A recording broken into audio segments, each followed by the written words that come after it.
Assalamualaikum warahmatullahi wabarakatuh. Perkenalkan kelompok kami SP Alfitra, Ajeng Sekarsari, Intan Mai Safira, Andini Mawar Suci. Di sini kami akan melakukan tugas praktikum IPA di SD modul 8 kelistrikan dan magnet.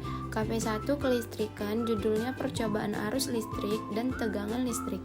Selamat menyaksikan.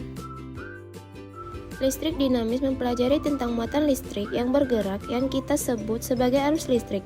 Arus listrik dalam suatu rangkaian dapat mengalir apabila kawat menghambat bersifat konduktor atau menghantar listrik yang baik. Sebaliknya, arus listrik tidak memungkinkan mengalir jika kawatnya bersifat isilator. Arus listrik ini mengalir karena adanya beda potensial atau tegangan, di mana alirannya bergerak dari potensial tinggi ke potensial rendah. Secara konvensional, arah arus listrik mengalir berlawanan arah dengan aliran elektron.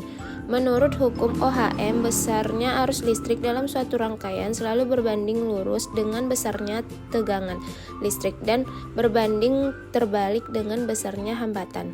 Tujuan percobaan 1. Menjelaskan aliran arus dalam suatu rangkaian listrik. Yang kedua, menjelaskan pengaruh tegangan terhadap suatu rangkaian. Alat dan bahan yang digunakan adalah sebagian berikut.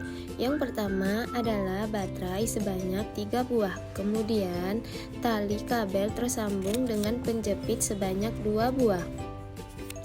Kemudian, ada lampu 1 buah dan berbagai alat uji untuk konduktor dan isilator seperti ada plastik, kayu, karet penghapus, grafik atau mata pensil, tembaga, besi kawat, sendok, air mineral, dan air garam.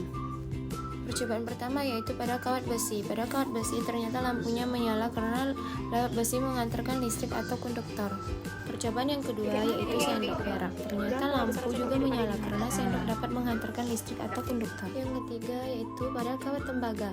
Pada kawat tembaga ternyata lampu juga menyala karena kawat tembaga dapat menghantarkan listrik atau konduktor. Yang keempat, kayu. Pada kayu ternyata lampunya tidak menyala karena kayu tidak menghantarkan arus listrik, kayu bersifat isilator. Kelima, karet penghapus. Ternyata lampunya tidak menyala karena karet penghapus tidak menghantarkan arus listrik, bersifat isikator. Yang keenam, mata pensil. Ternyata mata pensil mengeluarkan arus listrik yang bersifat konduktor. Percobaan ketujuh yaitu pada kertas. Pada kertas lampunya tidak menyala yaitu tidak mengeluarkan arus listrik bersifat isikator. Pada percobaan plastik sama dengan kertas yaitu bersifat isilator.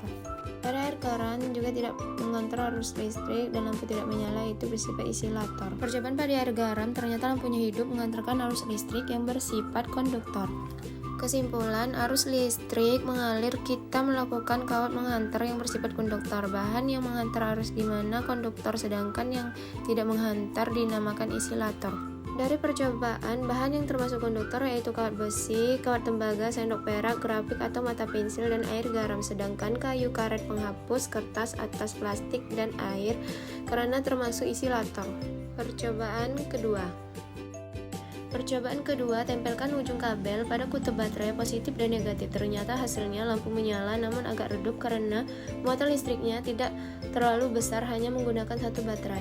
Percobaan ketiga, tempelkan ujung kabel pada kutub positif dan negatif. Baterai ternyata lampu menyala lebih terang karena muatan listrik lebih besar. Selanjutnya sama dengan cara sebelumnya, gunakan 3 baterai secara seri. Hasil menunjukkan ternyata lampunya menyala lebih terang karena muatan listrik lebih besar dari sebelumnya.